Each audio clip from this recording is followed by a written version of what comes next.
The World Happiness Report is the world's foremost publication on global well-being and how to improve it. We combine well-being data from over 140 countries with high-quality analysis by world-leading researchers from a wide range of academic disciplines. By making the essential insights from well-being science accessible to all, we give everyone the knowledge to create more happiness for themselves and others. The annual report is published by the University of Oxford's Wellbeing Research Centre in partnership with Gallup, the UN Sustainable Development Solutions Network, and our editorial board. Our global happiness ranking is based on a single question from the Gallup World Poll, derived from the Cantrell Self-Anchoring Striving Scale, Cantrell Ladder. Please imagine a ladder with steps numbered from 0 at the bottom to 10 at the top. The top of the ladder represents the best possible life for you and the bottom of the ladder represents the worst possible life for you. On which step of the ladder would you say you personally feel you stand at this time? The World Happiness Report, and much of the growing interest in happiness research, exists thanks to Bhutan. They sponsored Resolution 65/309, Happiness, Towards a Holistic Approach to Development, adopted by the UN General Assembly on July 19, 2011, which invited national governments to give more importance to happiness and well-being in determining how to achieve and measure social and economic development. On April 2, 2012, the first World Happiness Report was presented at Defining a New Economic Paradigm, a high-level meeting on well-being and happiness featuring heads of state, senior UN leaders, and world-leading social scientists. On June 28, 2012, the UN General Assembly adopted Resolution 66/281, proclaiming March 20 as the International Day of Happiness to be observed annually. The World Happiness Report is released around March 20 each year as part of the celebrations. Since our first edition in 2012, our reports have explored various themes related to global happiness including age, generation, gender, migration, sustainable development, benevolence, and the effects of the COVID-19 pandemic on global well-being. The World Happiness Report is a publication that contains articles and rankings of national happiness, based on respondent ratings of their own lives, which the report also correlates with various quality of life factors. Since 2024, the report has been published by the Wellbeing Research Centre at the University of Oxford, in partnership with Gallup, the UN Sustainable Development Solutions Network, and an independent editorial board. The editorial board consists of the three founding editors, John F. Helliwell, Richard Layard, and Jeffrey D. Sachs, along with Jan-Emmanuel De Neve, Lara Aknin, and Shun Wang. The report primarily uses data from the Gallup World Poll.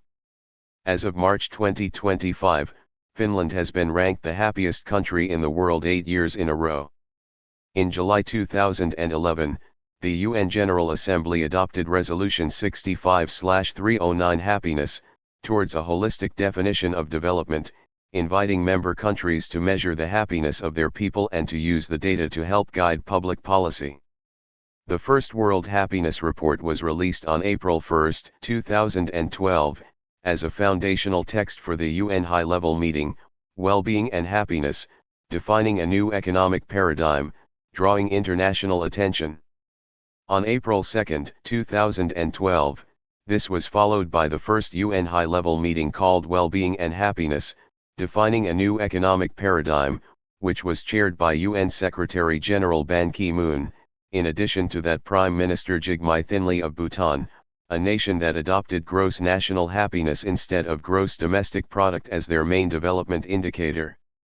The first report outlined the state of world happiness, causes of happiness and misery, and policy implications highlighted by case studies.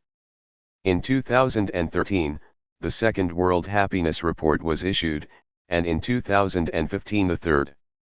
Since 2016, it has been issued on an annual basis on March 20, to coincide with the UN's International Day of Happiness.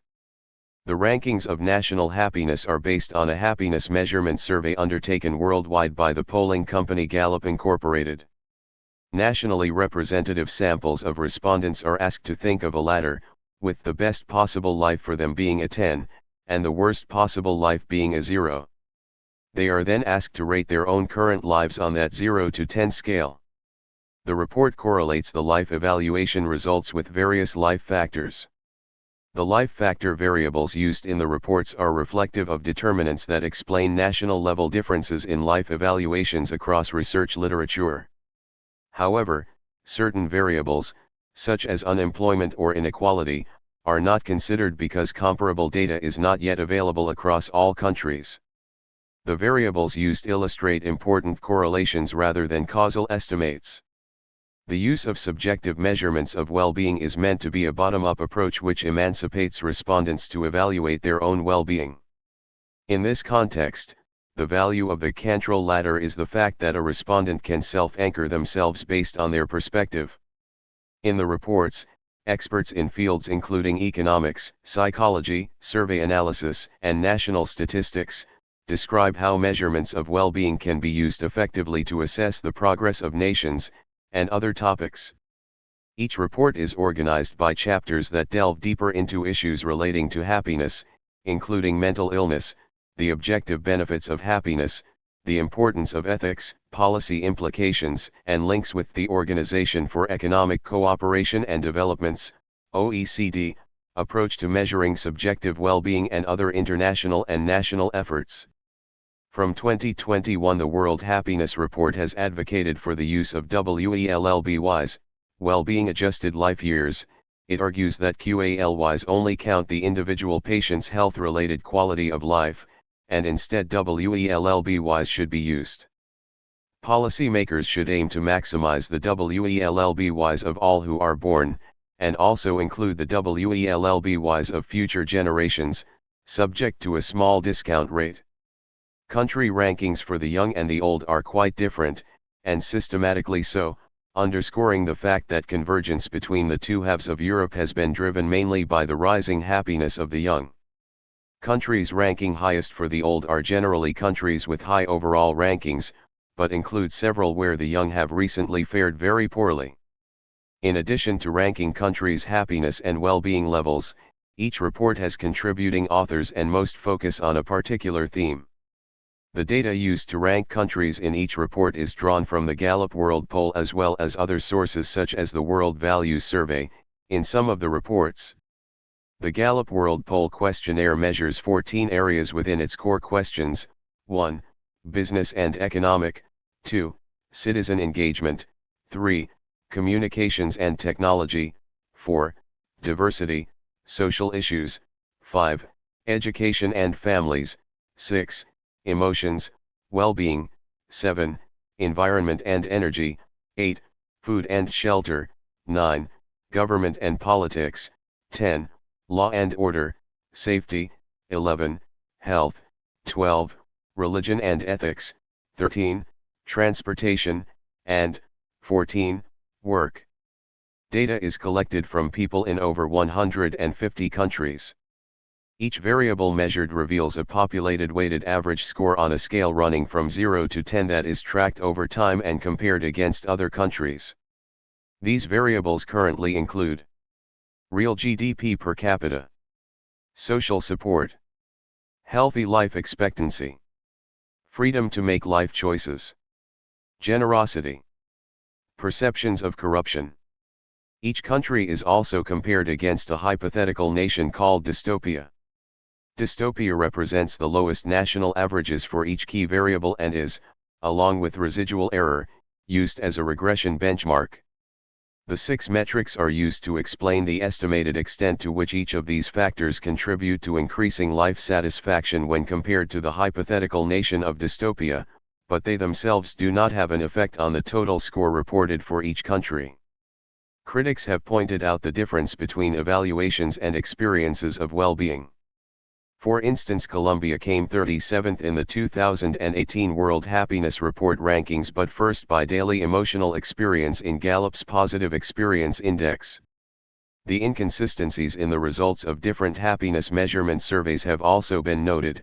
For instance, a Pew survey of 43 countries in 2014, which excluded most of Europe, had Mexico, Israel, and Venezuela finishing first, second and third. Others point out that the variables of interest used by the World Happiness Report are more appropriate for measuring national level rather than individual level happiness. The World Happiness Report's use of a single item indicator of subjective well-being is fundamentally different from more traditional index approaches which use a range of indicators such as the United Nations Human Development Index, the OECD Better Life Index of 2011, or the Social Progress Index of 2013. There has also been an ongoing debate regarding single-item and multi-item scales as measures of life satisfaction. The idea that subjective well-being can be captured by a survey has also been contested by economists, who have identified that people's assessments of their happiness can be affected by how, for example, their country's education system grades exams, and that survey questions on subjective well-being are affected by response styles. In 2014, British journalist Michael Booth questioned the legitimacy of the Nordic countries' freedom and happiness rankings in his book The Almost Nearly Perfect People. In it, he criticizes Denmark's environmental footprint and notes that the taxes and personal debt levels among its citizens are the highest in the world. He also writes that in Finland, the most common type of prescription medications in the country are antipsychotic.